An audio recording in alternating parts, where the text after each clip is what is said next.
What's happening, guys? This is Logan Robinson from NoleGameday.com. We're here live on a wonderful, fantastic Thursday evening. NFL kicks off, and the Florida State Seminoles are ranked in the top 15 after week one. Wow.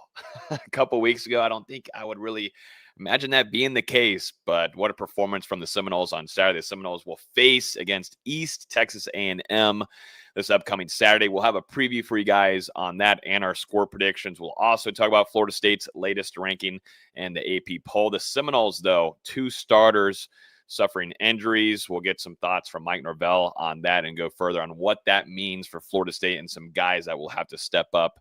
In the meantime, AJ McCarron can't shut his mouth, and he keeps talking about Tommy Castellanos quite a bit. We'll give our thoughts on that as well. And we've got some big-time basketball commits for Luke Laux. VZ's stoked about it. I'm ready to see some FSU basketball.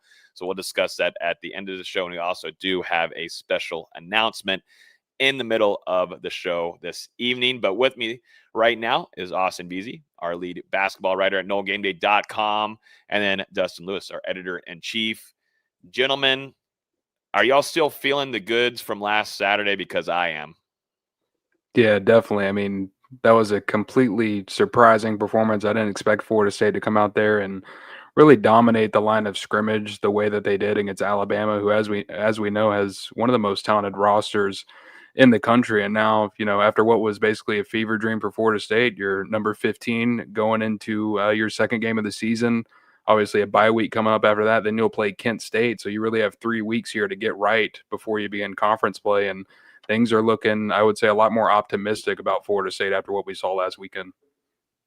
Definitely. We went into that Alabama game not particularly high on the team, and then they come out and dominate Alabama. It's only natural to be a lot more excited about the weeks and months to come. It's going to be interesting to see what kind of game plan they have this weekend, if they kind of tame things down, because Gus Malzahn threw a lot of different things at Alabama that they clearly weren't expecting. We'll have to see what kind of game plan they have in store. You know what? It is super fun. I think I've rewatched the game almost twice now. And be honest with you guys, last year I didn't do a whole ton of that. And I don't think a lot of the FSU fan base did either. But, man, it's so much fun to just hear Doak Campbell Stadium rocking. This will be a lesser opponent this upcoming Saturday. But, man, I expect for Doak to still, when you play that way, when you play with physicality, you play with the energy, big communication on both sides of the ball, that puts people in seats, man. Like, I wish I was up there with you guys up there and the press box, Dustin, for this, because that is a fun team to watch. And I can go and tell you with my score prediction at the end of this episode, it's going to be pretty entertaining, I think, throughout. And two, seeing some of these younger guys that I think a lot of us have heard a lot of good things of throughout this offseason, we are going to see on the field. So, what a performance by the Seminoles. But we move on to week 2. Now, Mike Norvell did give some injury updates that we need to go through because there are 2 starters that are involved with this. Let's start off with first one that he brought up, which was Roydell Williams, who, we're talking about physicality. He's someone that brought that juice on Saturday. He is going to miss a period of time per Mike Norvell. He said that he'll be back later in the season. Y'all's initial thoughts to this one, because he was someone that dealt with an injury last year and took him out in the early parts of the season. Didn't get to see him until the very end. And once again, you could tell from Mike Norvell in his press conference, he felt pretty down and pretty sad for the young man, because that was your starting running back, and he worked very hard to achieve that. Yeah, it's obviously very disappointing for Florida State, because Roydell, is looked at as one of the leaders in that running back room, one of the leaders on the team. And, he was a captain for Florida State ahead of that game against Alabama, which, just shows how much the guys in the locker room really believe in what he brings to the table. And obviously, took the first carry for Florida State in that game against Alabama, had one of the most important with that 4th down conversion late in the 4th quarter, where, hey, if Florida State doesn't convert there and Alabama takes over at FSU's own 35, who knows what we're talking about when we're going live tonight. But, he was able to convert there, and Florida State goes on to score that touchdown to really clinch that victory. It's a decent loss for Florida State, but, thankfully you do have a deep stable of running backs, and you got to see that on full display last weekend with what Florida State was rolling out there with Usman Chroma making his debut, Jalen Lucas getting back on the field after an injury. Obviously, Gavin Sawchuk and the tough running that he brings to the table. Got to see some Holmes out there. And I think now, with Roydell, you're going to get to see Cam Davis sprinkled in, probably get some Samuel Singleton time on offense. So, Florida State can certainly go a little bit deeper into the stable here. And then, like I said at the beginning of the show, with what you have coming up, obviously going into a game against an FCS opponent, and then you get Kent State, and you have a bye week in between those two games. So you've really got 3 full weeks, 4 weeks before you play Virginia in that first conference game. So some time to get Roydell healthy and hopefully back available by then. We might have even talked about this on Monday. I forget, because Monday was kind of a fever dream for me. I think we did, yeah. But if there was one position that can afford an injury or two, and there's really not many on this team, because even if we like the Alabama win, the depth is still a concern. Running back room is stacked, as Dustin just rattled off a whole bunch of names that are going to see a bunch of carries over these next couple games. Really every position is going to see a lot of rotation these next few games, just to keep bodies fresh, keep people from getting hurt even further. But there's so many talented names in this room. I expect Usman Chroma to get a lot of work these next few weeks, just to give him some live game reps. Same with Cam Davis. Keziah Holmes has been a solid back. Gavin Sawchuk was pretty impressive last weekend. It's sad to see Roydell go down after, he's gotten a lot of praise from this coaching staff really all off season. But this room is loaded, and it's going to be cool to see that room rotate in and out. Yeah, that's super talented. And to me, I bring up Cam Davis, someone that, everybody across the fan base has been wanting to see. And we've also wanted to see it on our end, see the improvements, the development, and with a true offensive line. And going back and watching some of that film, I just think of, man, what those holes being made by this new offensive line. Imagine Cam Davis getting to that second level and absolutely running over cats. And there was some things over the offseason where we saw in the spring or fall camp, I don't know where it was, but we did see some things leak out where, he was showing that physicality, and he has that build for him. But Mike did say, though, D-Lou, I'm pretty sure that he was dealing with some before the game. I also noticed during the game, watching on the sideline, he did not have his helmet with him. He was dressed, but didn't have his helmet with him. So I believe he was still dealing with something. We did see in this week's depth chart, though, him obviously rise up there with the loss of Roydell. But I think it's more of, I think he was fully a go for that game against Alabama, in my opinion. Yeah, and Mike did mention, he was dealing with some stuff during the preseason, and obviously with what Florida State's running back room brings to the table, if you have a guy who's missing any amount of time, that allows other guys to kind of get the upper hand there. And, maybe that's what we saw against Alabama, but like you guys have said, Cam Davis certainly expected to get some work this weekend against East Texas A&M. 100%. Now let's move over to Randy Pittman. We've been talking heavily about this young man just because of the physicality, the nastiness, just the film work that just came out from this game. But Randy Pittman, per Mike Norvell, said that he will be missing a short period of time. He said Randy will be back here very soon. And, if we're going to talk about someone on the field that brought it, it was either Randy or Earl Little Jr. And everybody, Ashland Barker as well, but Randy Pittman, at least offensively, just showed you and set that tone early. And you know what, too? Mike did tell us, he revealed that Randy was dealing with something throughout the preseason as well. Probably still, of course, dealing with it going into that game against Alabama, but wanted to be out there and played at 110%.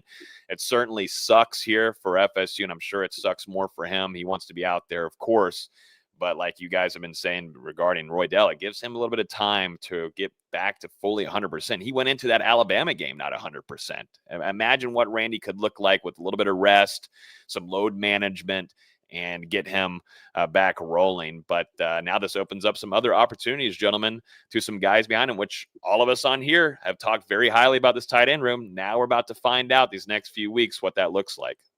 Yeah, and you would have had no idea that Randy Pittman was dealing with an injury going into that Alabama game with the level of physicality he brought to the table. Obviously, the block that we highlighted on Monday, but there were a bunch of plays where you had Randy Pittman putting guys on their back.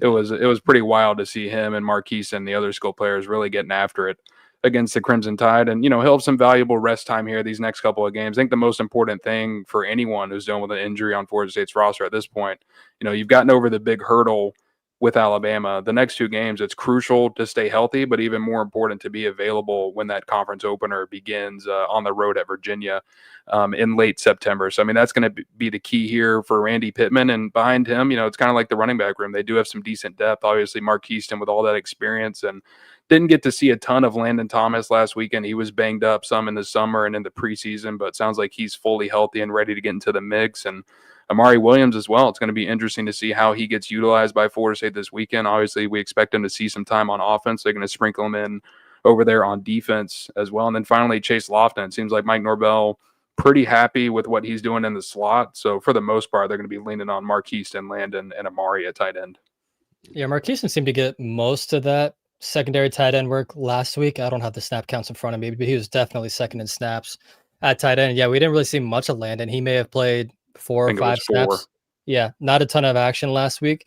Those reps are going to have to go up not just this week, but also against Kent State in 2 weeks, more than likely. And like you said, it wouldn't be surprising at all to see Amari Williams out there. It sucks that Randy's not going to be out there because he was fun to watch, even if he only had 2 catches. But he was fine not watching him with the ball in his hands. I don't even need to watch him with the ball in his hands. Yeah, he only I'm just like catches. watching 13 just go demolish. Only 2 catches, and he was still just awesome to watch because he was putting people on their ass all game. It sucks we won't see him out there, but there is a lot of talent in that tight end room as well. Hopefully, that rest of the room can stay healthy and get some development out of those younger guys like Amari and Landon, who, as we talked about last year, didn't get as much playing time early as they should have because of how frustrating that room was. But now this is a perfect opportunity for it. It is. And going to Amari Williams the most, I think it's going to be really intriguing to see how well he plays, because that is your future star at tight end. Lofton moved over to wide receiver, but I think you'll probably see a mixture maybe of him coming back potentially there at tight end. But the lucky part is you've got a lot of talent there and it's being coached very well. But I think, to me, is just kind of seeing how Landon Thomas gets back to 100%, because he was also dealing with an injury. He just got back in fall camp from one. So that's something that Mike Norvell pointed out as well in this week's presser, just talking about, hey, Landon Thomas starting to gear up and get back to full force. Interested to see what that looks like and how to kind of Gus Malzahn adjust to this as well with the injury of Randy Pittman. Yeah, it's a big hit. I mean, he's one of your best players on the entire offense. And, it's going to be interesting to see what Florida State does now these next 2 games without Pittman in the lineup, but just the talent differential between Florida State and East Texas A&M and Kent State, that should obviously win out in the end for the Seminoles. And if it's going to happen now, it's easy to say, but right now is the time to do it if you're going to give a guy some time to rest and heal. I mean, and too, I think I try to take it positive about these kind of things, but it allows for Gus to try to see who's up next, who's ready to understand the system the most, who's going to put themselves in the right spot. And it's very easy to tell now quickly. It's only been 1 game, but you're not going to get out there unless you're willing to go block and go out there and put your hands on somebody and manhandle them. And it's interesting to see what Amari Williams is going to do. And let's see if Landon Thomas can do that. And we kind of were worried that he didn't put on as much size as we wanted to this offseason, but let's see if he can go out there. We saw Mekhi Danzy. I know he's on the other side of the ball, or on the same side of the ball, but he's not a guy that was not easy to take down on Saturday, and that impressed us as well. You don't have to be the biggest guy, but if you have it up here, that plays a long role for you getting out there on the field and staying longer. So those were some tough injuries there for Florida State, but the time for it to be, you got some cushion room right now. Let's jump over to the AP poll, gentlemen. It was kind of crazy to think, I had Dustin texting me, I don't know if it was after the game or we were on the phone call or whatever, just recapping FSU's ass beating of Bama. But we, were talking, we got to now cover an AP poll that comes out. And we were trying to scramble and figure out when that's going to be, because you had Sunday football, then you had Monday football as well. So just trying to figure out when they were going to release it. So it happened on Tuesday afternoon around that 2:00 Eastern time. And Florida State Seminoles go from unranked all the way up to 14 in the country. The Florida Gators, neighbors there with them at number 13 as well. The Michigan Wolverines behind them at number 15. I'll pull it up here on the screen in just a second, but What were y'all's overall thoughts on this one? VZ, I know you and I were trying to figure out where they might be and squeeze in at, but a top 15 team, gentlemen. It's been a while.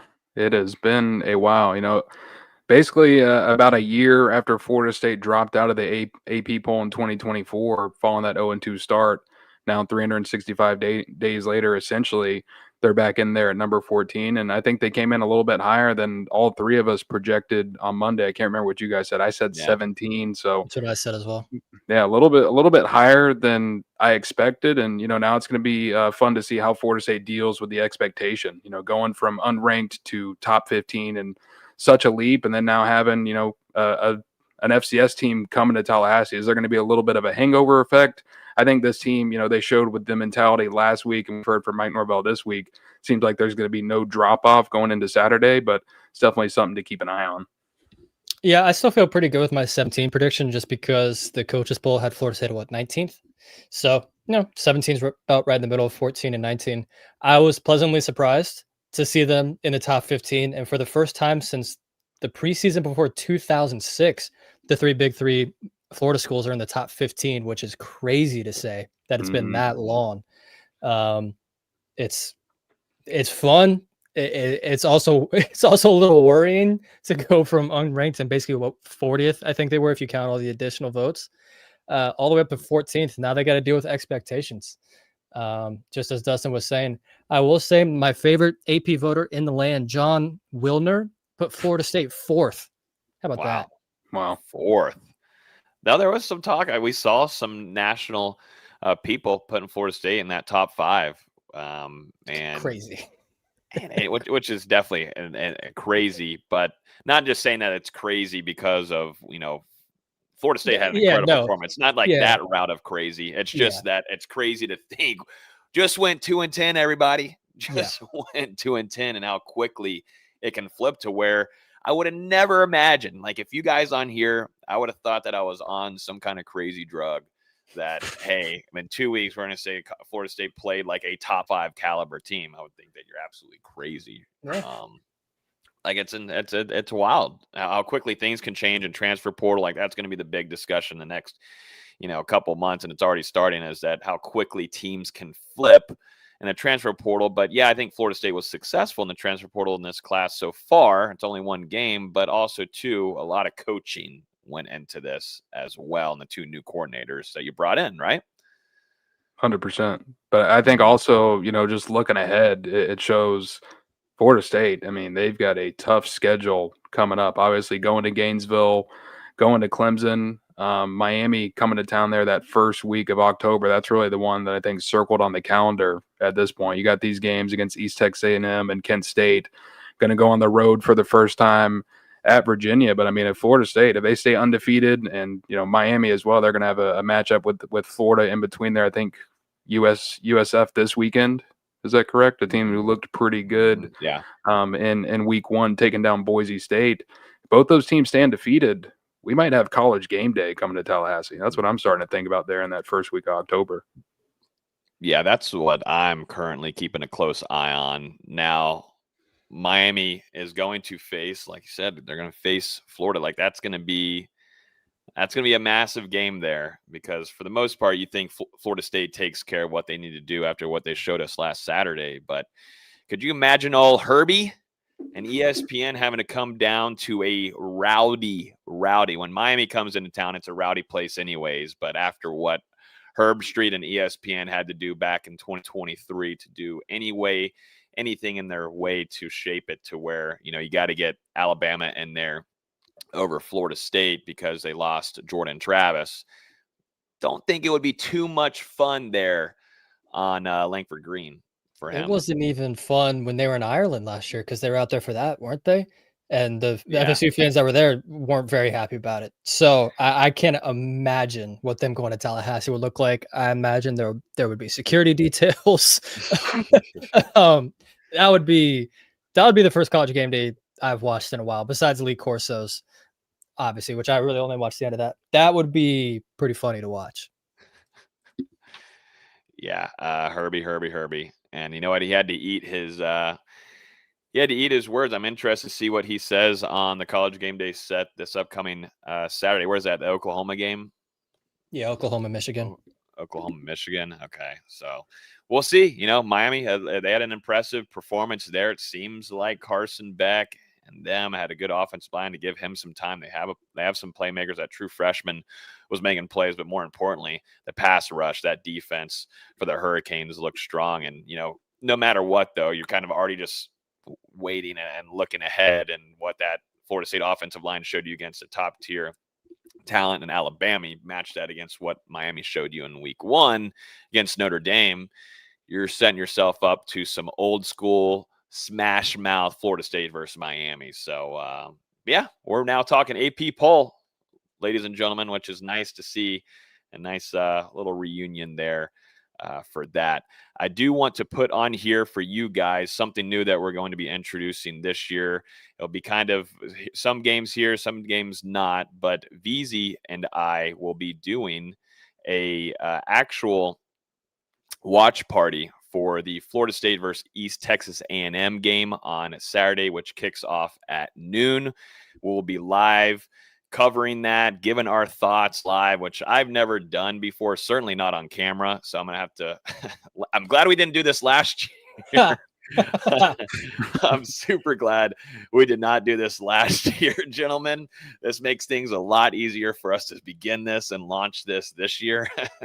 But still, nonetheless, who knows what might be said from both of us, and hopefully a lot of maybe some expletives from that. But it should be a pretty fun experience. So if you guys are watching from home and want to hang out, throw us up on the YouTube, put it on your phone, your iPad, whatever you watch us on, Facebook as well, and go through the game with us as well. And we'll give our instant reaction too as well after the game between Florida State versus East Texas A&M. Dustin's going to be up there in the press box, so he can't join us. He's got a job to do, but we're just going to sit back. We might crank a beer. A beer. Logan VZ, I might. Yeah, I might. VZ's going to grab a glass of milk. Absolutely. You might go chocolate milk. Will you go chocolate milk maybe? We'll see. We'll see how I'm feeling when I wake up that morning. You know, if we decide to get see if we get a little crazy. Maybe we save that for the Miami game. We'll see. Okay. But yes, we will have that. We'll probably go live about 15, 20 minutes beforehand, so you guys can give you enough time to go grab some food, grab a drink, and get ready for this noon kickoff between Florida State and East Texas A&M. You know who's still butthurt about that Florida State-Alabama game?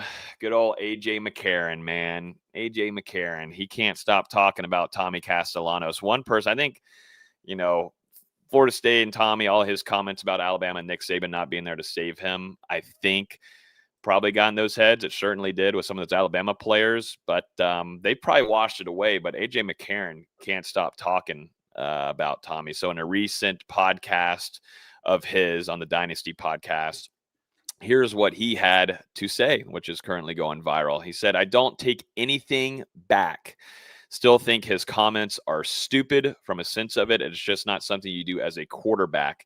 And you don't see many guys do it. But I guess what he said in his press conference at the ACC Media Days was that he meant no disrespect, but it was a message to his teammates that, hey, this is the type of leader I am. I am not backing down from them.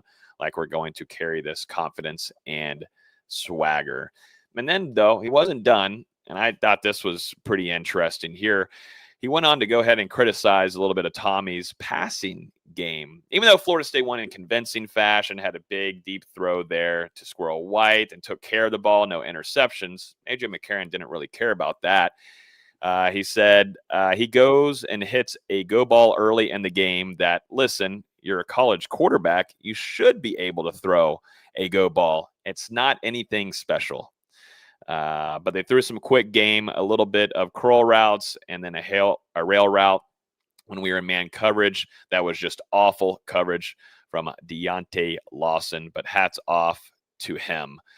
He said also, too, he came out, our pass rush was non-existent. I mean, just awful pass rush, and he created plays with his legs, just extending through rush lanes and taking off, and hats off to him.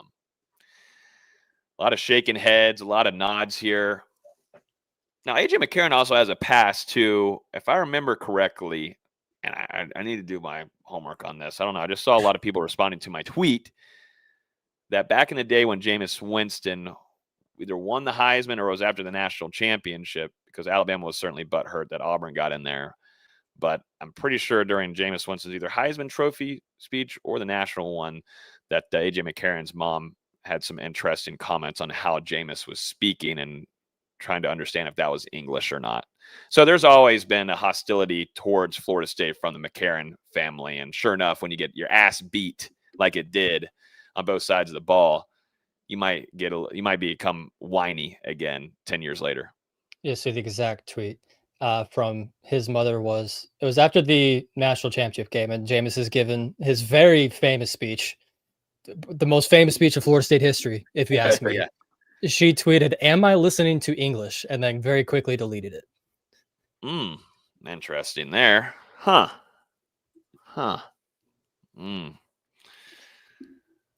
comments on that? I'll just say this, and I hope this gets back to you, AJ McCarron. I really do. You were carried when you were at Alabama. You were not a good quarterback. I don't care. You can say, college quarterback's supposed to make that throw. You weren't a good quarterback, so how would you know? You got carried by some great running backs with Mark Ingram, who won a Heisman. The only reason you were in consideration for the Heisman is because Jameis was so dominant that season, is that they just had to give other names some consideration. They couldn't have Jameis be the only representative there. So please be quiet, because you don't know what you're talking about. It's just saltiness, and it's football. And for him to say this isn't something that quarterbacks normally do, I mean, there are plenty of quarterbacks who talk trash, and I think the most important thing is if you're going to say something, then go and back it up. And that's what Tommy Castellanos in Florida State did on Saturday. And Tommy had his words. Alabama had a chance to respond. The disrespect will be handled accordingly. It obviously was not by the Crimson Tide, and it just sounds like more deflection too from McElroy, talking about the pass rush was awful, the coverage was awful. No, Florida State just went out there, physically dominated, made plays, and why they looked awful is because Gus Malzahn, was really dialing it up with the play calling as well, and the tempo threw Alabama off guard. It just really felt like everything that Florida State did for the most part in that game. A couple lulls there in the third quarter, but that first half and what they were able to do in the fourth was a really dominant performance against a defense we think is going to be one of the better in college football. So, McElroy can go pound sand, and just like half the state of Alabama, there are some really unhappy people about what went down in Tallahassee on Saturday. McCarron, not McElroy, by the way. And part of the reason that Alabama's pass rush was non-existent is because, like you said, Malzahn was just scheming things up, and Florida State only dropped back, 18 times in total, 14 total pass attempts, maybe. And it was a lot of quick throws and a lot of things being schemed wide open. And if it wasn't their time, it was just taken down and running. There wasn't really a chance to get the pass rush going. And you would think a quarterback would know that, but what do I know? And it wasn't like, like Dustin said, Tommy went out there and backed his talk up. It wasn't like he pulled a Matt Hasselbeck and said, "Hey, we're going to get the ball and we're going to score a touchdown," and then throws a pick six the first play. That's not what happened here. Tommy did everything he needed to do to win the game and more. That deserves credit more than criticism. I still don't like those comments. He did everything he was supposed to do. Yeah. That ball from Tommy to Squirrel White was beautiful. He put it only to where Squirrel White would find it. And that's something that we had talked about here. Once he arrived, we immediately were like, all right, well, what's the passing game going to look like with Tommy? And we heard some things in fall camp where there's, inconsistencies there, but to come on the biggest stage of it and to throw that, put everything into it. And of course, a beautiful and strong-handed catch from Squirrel White. But when they needed that, and to get still, Alabama just scored. You want to ruin that momentum as much as possible, because you don't want to have Alabama and then other fans there trying to build up something. They cut that off. Cut that head off. And, Gus Malzahn, kudos to him and shout out to him for calling a beautiful game, a wonderful game. And I loved his tweet after the game as well. Beautiful. And that's also just riling up that. And it's great because Gus gets what he wants, and then also two FSU fans get what they want. And of course, it's just beautiful. But he said something along the lines of it just feels good to be back. That said, felt like old times. I believe it was. Nice. Yeah, something like that. Which, of course, there's someone from Someone from UCF was, "Oh, you could have done this in Orlando. You guys weren't going to play Alabama. It doesn't matter." Yeah. And two, I saw some chatter across Twitter, like, does Gus Malzahn want to get a head coaching job somewhere? I think he's fine now with where he's at. And I don't know if he's going to give us an answer on that entirely, because you just never know. But to me, he's completely fine of being the OC. All he has to worry about is building that offense from week to week, being the play caller as well, making the adjustments. But you don't have to deal with all the BS that has to go on in this college football landscape of being a head coach. And a lot of these older coaches want no part of it anymore. They've done their time. They did what they needed to do. But now this makes things a lot easier for him. And I just don't see that happening. I don't know about you guys.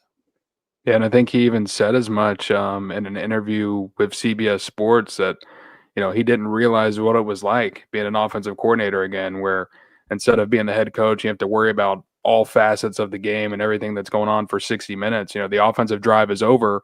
He's not sitting there having to think about the defense. He's able to go back over to the bench, look at film with the quarterback, the other players, go through things that they want to do on the next drive that they want to set up throughout the game. So it's just a whole different level of preparation offensively than what he was able to do. I mean, for now, the past 2 decades or so. So I think it's been a nice change of pace for Gus Malzahn. And you could tell, I mean, with what he was doing on Saturday, he was locked in and he was having a lot of fun out there. So hopefully that only continues. And he's not the only one that's been doing this. I mean, Chip Kelly did it with Ohio State, where he kind of flamed out as a head coach at UCLA, then kind of left last minute to be the OC at Ohio State.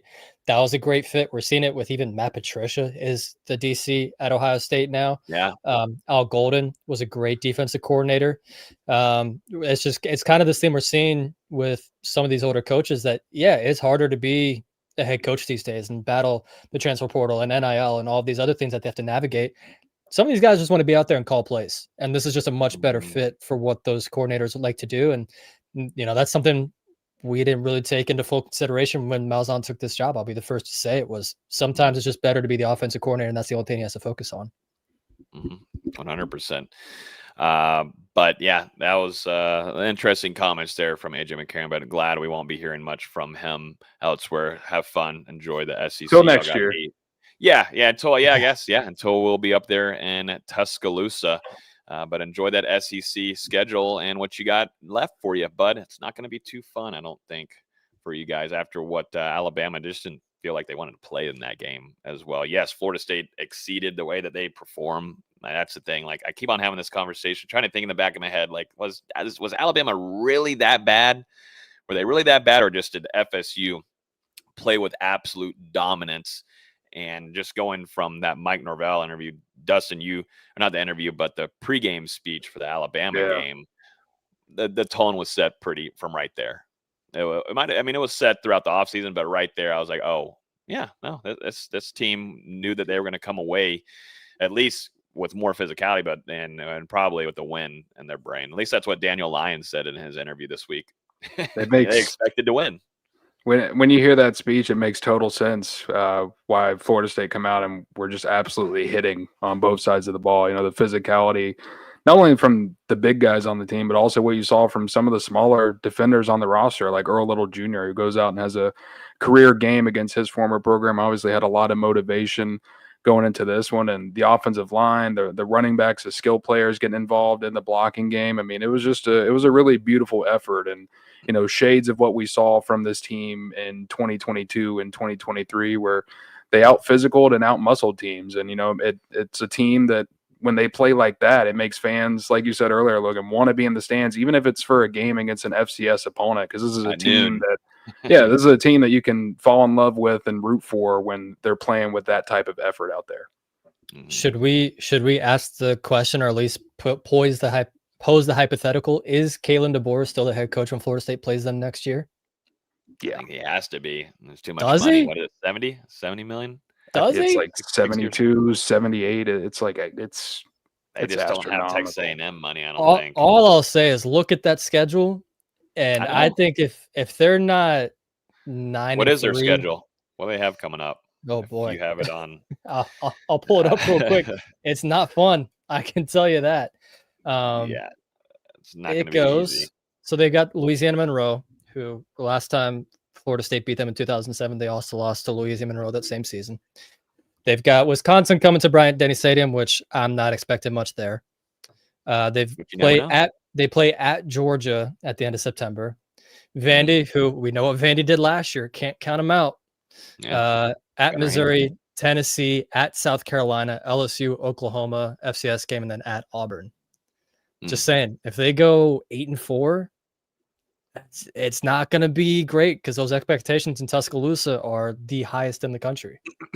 Yeah, as they should. It's a tough schedule. It's a tough schedule, but I think Alabama, I think they'll get their feet back under them and respond here. You know, like you said, kind of like 2 games now to get things together before SEC play begins. And who knows, maybe they'll get Jam Miller back there at running back, Tim Keenan back potentially for that Georgia game.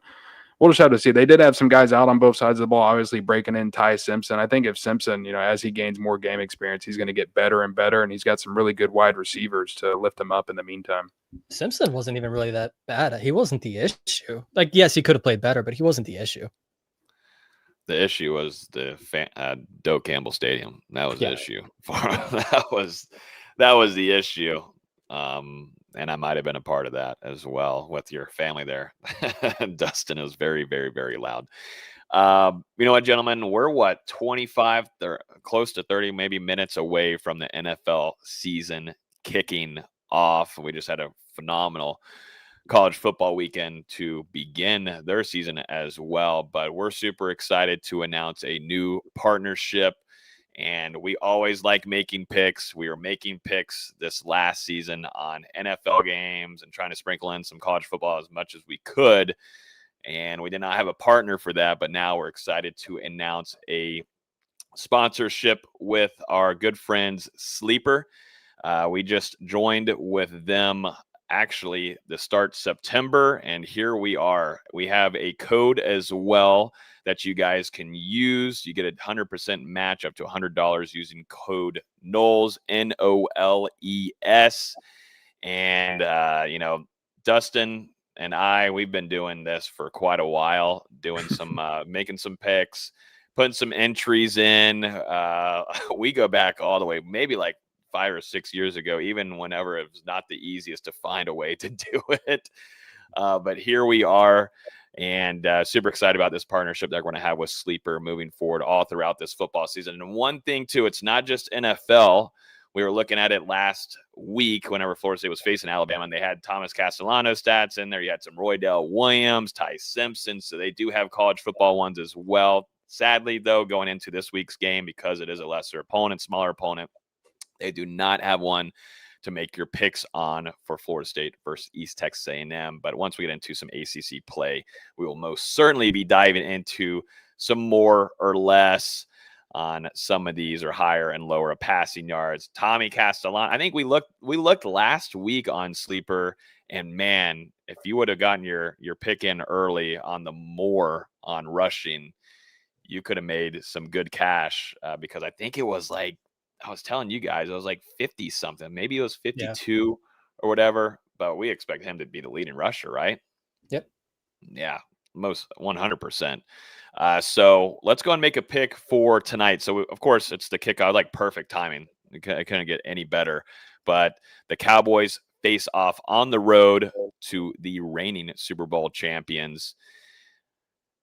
We got to make some picks, gentlemen. And the chat needs to help us out too, as well.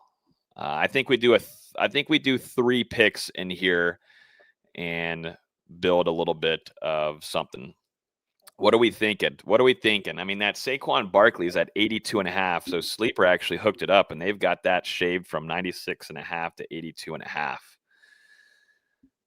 Makes sense to me to take that one. That seems got to be higher. Yeah. So we'll go with the more there. We need 2 more though. Dak Prescott. So that's an easy. So this is a steal from Sleeper. Half a yard. He's just got to throw a yard. Sign me up. Take that. This is why Sleepers go. Hold on. You can only pick. Okay, so you can only pick one. Oh, I'd rather pick Dak throwing a yard then. Yeah. All right, we'll go with that one. I feel like Jalen Hurts gets in on a tush push. Take that over or take that more on the half rushing touchdown. He's going to get on a tush push. That makes sense to me. I think so too as well. Why not throw it in, right? George Pickens, man. Hold on, let's go over here. Wonder if we can go over to, let me just see something real quick. What is George? 58.5 for George Pickens. First game with the Cowboys. CeeDee Lamb 72.5. I really would love to see. Let's see what's hot right now. Let's see what people are picking right now. No, this is how I don't know. I kind of am leaning a George Pickens touchdown, but I might be crazy though. I mean, coming from my Steelers, man. That's what I was about to say. You're a little biased here. I don't know about that one.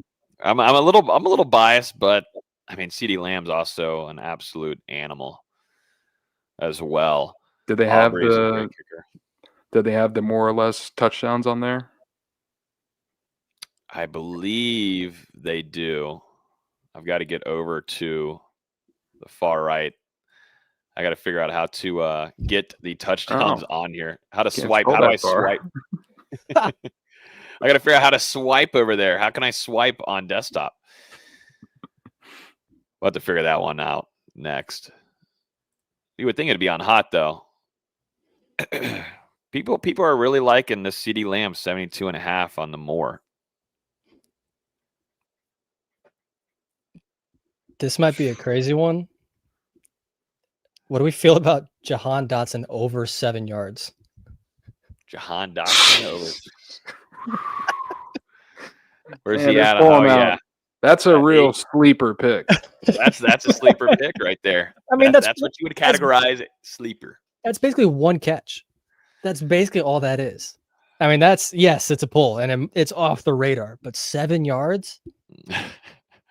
Someone put in the chat, does anybody have a more or less on how many times CeeDee Lamb gets tackled by a ref? I wish we had that on here. We got to talk to Sleeper. We need that for the prop. Jahan Dotson, I don't know if he's going to get that ball out. Saquon's still a passing attack guy and receptions. Devontae Smith, phenomenal. We got to go someone here with receiving yards, right? There's got to be someone. Or we shave. Maybe we go and we trim down CeeDee Lamb. Do we put CeeDee Lamb 50? That works. That works for me. Could that work? Does everybody kind of feel good on that? If everyone's scared of Jahan Dotson. He's not bad. 25 yards at half, right? Would never go wrong. I can see it. We'll stick with that for now. Let's view our entry. It's very simple to use. I was using this all throughout the week, and we'll get crazy. Let's put a 10 bomb on it. 10 win $27.80. This is our first one. If this doesn't hit, then we come back and we make it up. But shout out to Sleeper. Appreciate them for partnering with us at NoleGameday. The NFL and college football season is here, which means you now have a chance to 1,000 times your cash on daily fantasy football. Football has never been more exciting than it is now with players like Tommy Castellanos, Patrick Mahomes, Lamar Jackson, Justin Jefferson, Deuce Robinson. We'll be putting some entries on him as well. Pick on stats for these stars like touchdowns, passing yards, receiving yards, fantasy points, and more for up to 1,000 times your payout on Sleeper. Get your picks right, and you could win big. Use promo code NOLES, as you can see down below, NOLES, and you'll get up to $100 match on your first deposit. Terms and conditions apply. See Sleeper's terms of use for details. Currently operational in over 25 states. Check out Sleeper today. So shout out to Sleeper. We'll be doing a lot of these picks all throughout the season. Let's keep moving, gentlemen. Florida State versus East Texas A&M. The Seminoles ranked number 14 in the country. East Texas A&M just recently played against SMU, where they lost 42-13. Right now, everybody is 0-1 in our score predictions. We took the L. We're happy to take the L. There's no complaining Very here. happy. We ate our crow. Me and Austin ate our crow. Dustin ate his crow earlier on Monday as well. But here we are. First thoughts going into this game as well, and we'll get into a score prediction. Yeah, I think it's just like what I said earlier. You know, Florida State is definitely the more talented team, obviously coming into this game against East Texas A&M. But it's really about focus. You know, with everyone patting you on the back and telling you how good Florida State is again, and you guys are going to go undefeated. All the good things that have been said since Florida State beat Alabama. Is this team still going to come out with that same hungry mindset and go dominate an overmatched opponent? You know, 4 years ago, we all know what happened. Florida State had an emotional game against Notre Dame and then came back and lost to an FCS team for the first time in program history. And I don't think that's going to happen on Saturday, but you just never know in college football. So Florida State, they're going to have to be ready to go in this game. And then also, you know, Austin was kind of talking about it as far as the game plan. You know, how simple does Florida State make it? You know, going against East Texas A&M, Kent State coming up. You probably want to try and hide a couple things here before you kick off conference play later this month. So it's going to be fun to see what Gus Malzahn and Tony White have prepared on both sides of the ball. Yeah, it's going to be interesting to see what kind of game plan they come up with. Just because, especially you go back and look at that East Texas A&M SMU game, and you look at a halftime going 21-3. Feels like it should be a little bit more than that. SMU didn't really run away with that game, and as much as they really should have. They had some turnover issues. I think they had 4 total turnovers if you count the turnover on downs. Florida State's going to have to play cleaner football on that. They did a great job of that last game. No turnovers, really no negative plays, period. They only had, maybe 3 total negative plays. It's unrealistic to expect that every game. But they're going to have to play cleaner football than SMU did last week. That's why that score was a little interesting. And they also allowed East Texas A&M to put up 350 total yards. It's really going to be interesting to see what kind of game plan they come up with, because I imagine they also want to get the starters out of there as soon as possible. They don't want Tommy Castellanos playing deep into the fourth quarter like Kevin Jennings was for SMU last week. So really, really interested to see how vanilla they keep things, or if they say, hey, we don't care what we put on film because we don't think people are going to be able to stop it. That was one of the questions on here to you guys. How vanilla do you think this play calling will look like? I think, to me, you'll see a mix of where Gus is trying to figure out who is your 2 deep, who's guys that have been doing their good film work and willing to make sure that they're taking on their assignments in the correct way and fashion. I think, too, you might see some Jacob Rizzi in there as well pretty early on if Florida State is able to take that game and put it away pretty early on. You got to hope that's over, second quarter, halftime. But, the biggest thing to me is like getting ready to see some of these younger guys that have been talked so highly about. Yes, we'll see some Kroma, but, also want to protect that guy as well. Cam Davis is someone that comes into mind for me as well.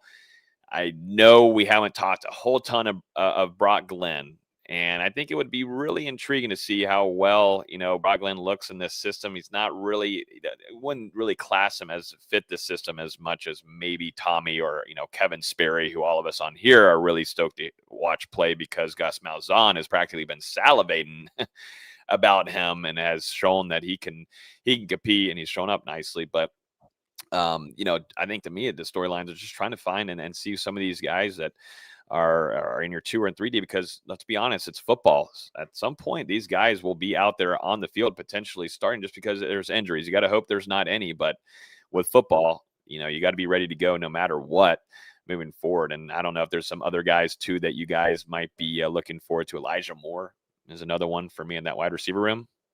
There are plenty of them. I mean, I'm really hoping that Florida State comes out with the right mindset, takes care of business, like you said. I mean, puts this one away late in the second quarter, early in the third quarter, and that's when you can start rolling out some of these second year and also true freshman guys that we heard a lot of in camp, but really didn't get to see a ton of against Alabama. And there are some young guys along the offensive line. We've heard some really good things about Chavez Thompson there at center, and he's someone that the coaching staff and Luke Pettibone have both spoken really highly of. But I mean, obviously at wide receiver, I think there are some interesting bodies there. You mentioned Elijah Moore, and then you've got guys like Tayshawn Gelsey, some other younger guys in there. So, it's going to be interesting to see. Hopefully Florida State, I mean, they're able to practically roll out that entire roster this weekend. That would be the goal if everything goes to plan.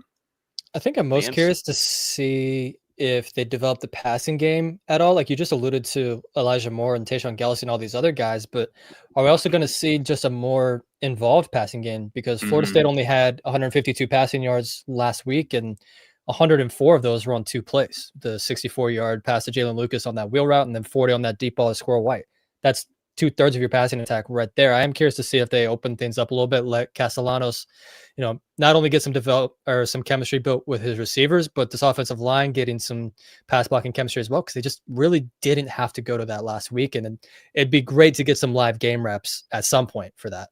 I agree with you. This is the time. I mean, these next 2 games, you can really work on some things against these 2 opponents that maybe you didn't want to necessarily do against Alabama. And that includes, really opening it up through the air. So, I think we see Castellanos probably get closer to that 20 attempt mark this weekend. Depending on how long he's out there. But I do think Florida State, they want to continue to work on that chemistry, that cohesion with the passing attack, because you've got so many new faces there. And we've talked about it at length that with what Deuce and Squirrel and, Gavin Blackwell, the experience that he has. But then behind that, you don't really have a ton of that. So if you can get some reps this weekend, get some guys some catches, just getting them more in sync for when things are going to matter here later in September as the conference play begins, that would be big for Florida State to get ahead of that.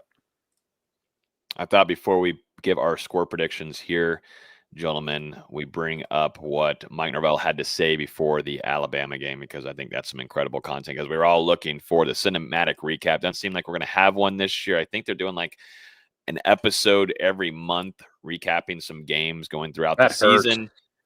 That does hurt. Definitely does sting a little bit, but they've done a phenomenal job on the social media side of things, and this is what they teased to us from the Florida State versus Alabama game earlier today. Calm and confident, because I've watched you work. I know who you are, and I know what you're about to do. Calm and confident. Then you put this thing on display. You put it on display for 60 minutes. You hit their ass over and over and over again. Man, you give relentless effort. Man, put your soul out there on that field today. Man, situation aware, play smart, right? You are always in control of you. The circumstance doesn't define you. Your response does. So go respond to every situation. That's your mental toughness. Then lastly, together. I'm so proud to stand in front of you. I'm so proud and grateful you've allowed me to coach you. Now just go be who I know that you are. And guess what? You don't have to be anything different. Just go be you. And we're going to show the whole country what Florida State football is all about. You guys understand that? Yes, yeah, let's go do it. Go. Eyes up. Let's go. I'm ready to run through a wall, baby. I'm juiced up, baby. I don't care if it's East Texas A&M. The way that Florida State performed and the way they brought the juice, give it to me. I'm jealous of people being inside Doak Campbell Stadium for this one. I know it's a noon kickoff, but still jealous. I'd be out there. I don't give a damn. I was out there in the pouring down rain. I didn't have nothing to block off. I didn't bring a Ziploc bag or anything from my phone. I didn't give a shit. We had some good football being played by Florida State. And we expect to see that again on Saturday, ESPN. Here we go. Score predictions for Saturday. I went first. I think we'll go to VZ and then Dustin, and we'll move through there. VZ, you take the floor. Go ahead. Yeah, I expect things to be a little bland this weekend in terms of creativity. I don't think we're going to see every single play have somebody in motion. But that being said, I think they're going to play a lot cleaner than SMU did last week. I don't expect 4 turnovers from Florida State as long as they keep doing the things that they're expected to do. Does that mean they're going to absolutely dominate this game? Maybe not. You would certainly think they could. If they could dominate Charleston Southern last year with how bad that Florida State team was last year, they can dominate East Texas A&M. That shouldn't be a concern. But I do think Florida State maybe is a little lighter on the gas this game and doesn't let it get out of hand. This isn't going to be a 70-6 kind of game. I predict a 48-10 kind of game. 48-10. Okay. Not bad. Mm-mm. Yeah, Okay. I agree with a lot of what you said. I think SMU opening up the season against an FCS team, just looking at how they performed, it didn't seem like they had the right focus. And you look at what Florida State brought to the table last weekend. I've said it countless times in the show. I'm interested to see how Florida State responds mentally, because if they come into this with the right mindset, I mean, they're going to beat the brakes off East Texas A&M. They do have a 3-3-5 defense. Florida State practices against one now exclusively, so that shouldn't be something that Tommy Castellanos and this offense haven't seen a ton of. I do agree with Austin. It's going to be a little bit more simple play calling, and it should be a good weekend in Tallahassee to roll out a ton of different guys on this roster, get the debut of Kevin Sperry, see Brock Lynn back out there after that 2024 season. So personally, I think Florida State's going to roll in this one. I've got FSU 55, East Texas A&M 6. Look at that. We're not the same, but god dang, we're close. Can I add one more thing real quick? Yeah, Because absolutely. our guy Stan brought up a great point here. East Texas A&M's athletic director, Jim Curry, was part of Florida State's athletic advisory group, I guess, for the good hired Willie Taggart. So I would love this score to be like 120-0. I mean, just really lay it on them. I'm upset that we're giving him the favor of giving them a bye game, but I digress. He's probably how this game. It's probably how this got put together. Their relationship. Mm-hmm. I think it's going to be an ass whipping. I just think it's going to be that case. I think this defensive line is going to wreak havoc and be an absolute nightmare for this quarterback, who I don't have the stat line on me, but it wasn't too pretty. Wasn't the prettiest there. I will say, I don't want to interrupt your score prediction, but East Texas A&M, they did not have their starting quarterback last week, and it seems like he's going to be available to go, Ron Peace, on Saturday in Tallahassee. So I didn't really take much out of what they did passing the ball last week. We'll see how they look with Peace back there. There's not going to be a lot of peace for you. Daryl Jackson's going to have a fun time. And also, I hate to interrupt again, but just to follow up, Dustin, Ron Peace wasn't exactly lighting the world on fire last year. Dang, real? He completed 56% of his passes for 2,500 yards, 16 touchdowns, and 14 picks. So, sorry, I'll go back on mute. Better than what you could do. Nah, I don't know. It's going to be, I don't know. This game, I don't think will last long, and that's going to be great to see some of the younger guys out there like we've been talking about.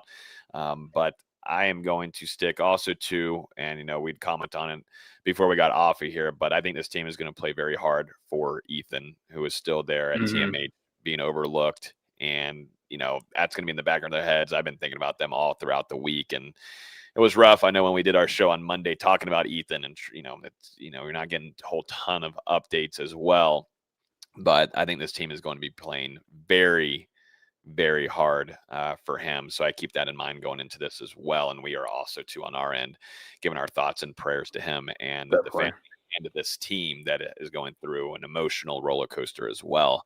But I will personally say, for the football side of things, I think Florida State absolutely slings these guys all around for 4 quarters. I have Florida State winning 51-6. Really good defensive performance from the Seminoles and Tony White. I just don't think it's going to be a fun day for Peace Man over there on the other side of the ball. We were close. Yeah, we were close, weren't we? Really close. All right, let's jump into to finish off the show. Florida State, let's start. Here we go, people. I know a lot of people are football people and call it a day. They'll be like, all right, that's it. Football talk's over. I'm out, which, I don't blame you and stuff. FSU basketball, you need to start dialing in at least a little bit here, because Luke Laux is on a roll, and he currently holds the #1 recruiting class in the 2026 year. Two big-time commitments here with landing 4 stars, Colin Paul and Brandon Bass. I don't have their measurements on here, but I thought I'd give the floor to VZ because he's completely stoked at the moment. Yeah, 2 guys that were on campus this weekend for the Alabama-Florida State football game. Florida State basketball has usually done their recruiting visits around football weekends just because it's a great way to get a good glimpse of campus lifestyle. See what the campus is like on a great weekend. On Saturday, didn't they? There was no better example than Saturday. And it seems like they've nailed all these visits. They also had Marcus Ponder on campus, who is already committed, that giant 7 foot, 325 guy. I put his pictures up on Twitter and everyone's like, good Lord. Oh my God. Wait, that's the Shaq. That's baby Shaq. Like, that's baby Shaq. Yeah. I showed that to my dad when I saw him in person and threw up a couple TikToks. And, he's a guy that's really explicit too as well. But that's a monster MFer. I know we got a new sponsor, so I got to kind of keep it low a little bit, but he's big dude, and he looks like he's chiseled up a little bit, so he's just even more muscly. But yeah, these two commitments. We'll start with Colin Paul because he was the first to pop on Wednesday, I believe. Yeah, Colin Paul, 6'7" wing from West Palm Beach. A guy you wouldn't expect his skill set for a typical Luke Laux team because he's not really a shooter. His form's a little wonky at this point in his career, and he's battled some injuries, so his athleticism isn't all the way there. But, man, can he get downhill? And he is a great playmaker for someone of his size. He gets to the basket with the best of them. Inside of 10 feet, he's almost automatic with his floater and his pop shot. He can finish with either hand at ease. He's just as strong with his right hand as he is his left. If that shot develops, he's going to be a great player because that floor is so high for someone that can really finish inside with the best of them. The playmaking skills are there. His turnovers are a little high, which is a little worrisome, but a guy that's 6'7" that can push the ball up the floor like that is something you love to see. And just continues Luke Laux's priority of recruiting Florida with the best of them. And all 4 commits that they have right now are all Florida guys. This is nice. Yeah. I mean, the thing is, though, and we'll talk about after this last commitment, but the momentum switch, and you usually see that with new coaching staffs and such. But this is his first go around as being a head coach, certainly at this level. It's really impressive to see, and I think too they're putting a lot of resources behind Michael Alford and the athletic administration, and doing a lot of work on the NIL front as well as helping boost this too. But still, nonetheless, I think it's going to show the immediate trust before they even tipped off and had one game or exhibition game, the trust that they're building in Laux to have hopefully a successful career with the Seminoles starting off. He hasn't even coached a game yet, and he has 4 4-stars committed. Like, that's unbelievable. Crazy. Yeah, first time, dealing with the transfer portal, he was able to put together a roster there last second, after taking over for Hamilton, and now what he's doing on the high school recruiting front. It's been very impressive, starting to feel a little bit of those shades of back in that 2015, 2016, 2017 days where Florida State, they were bringing really high-ranked guys and top classes year in and year out. We'll see if this carries over onto the court for Florida State, but at least with what they've built this offseason, I mean, a lot of optimism around this program and what Luke Laux can do, not only in year 1, but I mean, throughout the years to come in Tallahassee. And this was just sticking with Colin Paul. This one wasn't as surprising. There was a lot of buzz about Colin Paul, especially with the only 2 visits he took were Florida State and Loyola Chicago. And pretty much as soon as he got done with that Florida State visit, he said, "Okay, I'm ready to announce." Everyone knew, okay, he's going to Florida State. The shocking one to me was today on Thursday, if people are listening later, Brandon Bass Jr., the son of Brandon Bass, who spent 12 years in the NBA with the Boston Celtics, Dallas Mavericks, Orlando Magic, a couple of other teams as well, like the Lakers and Clippers. He went ahead and pulled the trigger on Thursday. Another guy out of Florida, plays at Windermere Prep, which is just outside of Orlando, where his dad played for a few years.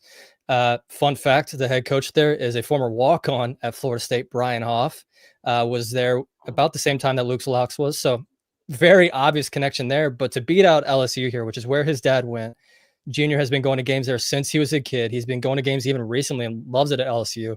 To win this battle is huge. A 6'4" shooting guard, really, really, really elite shooter. Left-handed guy, shot 43% in AAU play, Wow. 51% on catch and shoot threes on high volume too. This isn't like he's taking 1 or 2 a game. He's taking 6, 7 a game and is nailing them. This is the guy that you're like, yeah, this is a Luke Laux guy that can run, guy that can shoot with the best of them. Just another awesome pickup where I really didn't expect this one until I started getting some texts about it this morning. I'm like, okay, let's go, Luke. And like you said, that's exactly what they've been prioritizing, trying to find more shooting to make it more like an NBA offense. And I mean, this guy's a heck of a fit. And obviously for me, a Celtics fan, to have the son of Brandon Bass suiting up for Florida State, I'm really excited about that. And if I see him in the tuck, I will get an autograph. And Junior couldn't be a more different player from his dad, because Senior was this. He operated 6 to 15 feet. He had a surprisingly good mid-range shot for someone of his size, but he was just your typical 2000s, early 2010s power forward, where he just 12 feet and in. And then now he's got this son who is just an elite 3-point shooter. I mean, with the best of them in this recruiting class. Damn. Momentum, man. Momentum for Luke Laux is out of this world at the moment, and I'm certainly looking for. I tweeted earlier today, I'm looking forward to seeing some FSU basketball. It's just great. It's great. Could you imagine a successful season for FSU and you having a successful season for FSU basketball? You don't usually see that. I don't know. They've got their work cut out for them with the schedule that they've put together that isn't even finalized yet. They're still working on finalizing a couple games, and hopefully we'll be getting the non-conference schedule soon. But they're playing 3 of the 4 Final Four teams from last year. The ACC looks more competitive this year with teams like Louisville and Virginia really attacking the transfer portal. They've got their work cut out for them in Luke Laux for a season, but he's doing, as I've said a lot this offseason, he's done everything possible to win over this fan base and more. Yeah. Well, guys, I think that's going to do it for this week's show. Like I mentioned earlier, me and VZ will be live for the game here. We'll have some stats and play-by-play going for you guys and giving our instant reactions to big plays. And Tommy Castellanos breaking open a big one. Usman Kroma running through people. This offensive line demolishing people. We will have our instant reaction throughout the game on Saturday. We'll go live around probably 11:30, 11:45 for you guys, and enjoy 4 quarters of Florida State football. So we'll see you on Saturday as well. Dustin, enjoy the press box and the bagels. Have fun. Enjoy every bit of that. Just keep it PG-13. Just please. Well, I'm going to try to keep it PG-13, but if I get too excited with Usman Kroma running over people, I might have to. I'll mute. I'm not going to mute. I don't want to mute. I'm not going to mute. I ain't going to. Do we need to get a buzzer? And who knows what might be in this cup right here? Who knows? What do you say, VZ? Like a buzzer for you cussing. Just hit the buzzer. Don't say it. No, I can't do that. I got to enjoy it, man. It's a watch party. It's a party at the end of it. It's not we're just watching. It's a watch party. So anyways, we'll see you guys on Saturday afternoon for Florida State versus East Texas A&M. And then we'll have our full reaction to you guys early in the week next week. Y'all enjoy the weekend. Safe travels up to Tallahassee, and we'll talk to you guys soon. Peace.